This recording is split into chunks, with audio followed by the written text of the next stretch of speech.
This woman never found out that a strange man had been cradling her sleep for days. Every night after she had gone to bed, the man came out from under the bed. He first took out a prepared potion. Then he covered the woman's mouth and nose. The woman lost consciousness instantly. Then he brushes his teeth with the woman's toothbrush. Then he carefully puts it back in its place. After the shower, he cleans up every hair that falls out. Then he sets the alarm. When he's ready, he climbs into her bed and falls asleep with her in his arms. Before the sun comes up, the alarm goes off. The man quickly gets up and gets dressed. Then he leaves without a word. When the woman woke up, she had a headache. She thought she hadn't slept well. When she ate breakfast, she found that the milk was inexplicably low, but she doesn't take it seriously. She customarily arranges men's shoes to create the illusion that there was a man in the house. But the strange thing was, when she went out, she found the combination lock had been touched, so she changed the password. At night, when she was about to go to bed, she heard the door lock turn frantically. The woman was terrified. She carefully went over to check it. When there was no more movement outside the door, she looked through the door mirror and found that there was no one there. She found the courage to open the door,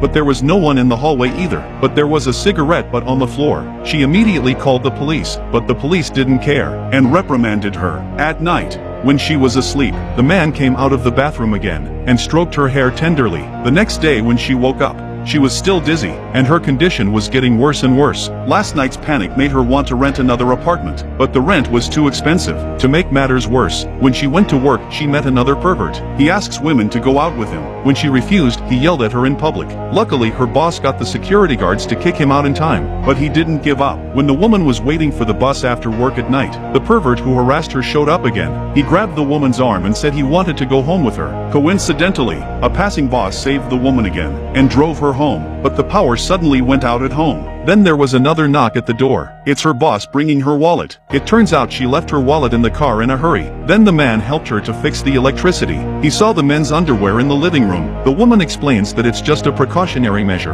The man says he needs to use the restroom. The woman rushed to the bathroom to clean up, but she found the toilet seat had been lifted. Then she suddenly remembered. How did her boss know her house number? So Anna asked him directly, "How do you know I live here?" The man didn't answer, but showed a strange expression. The woman ran out in fear and called the police. She thought the man who turned the doorknob that day was her boss, but when they opened the door, they were surprised to find the boss dead.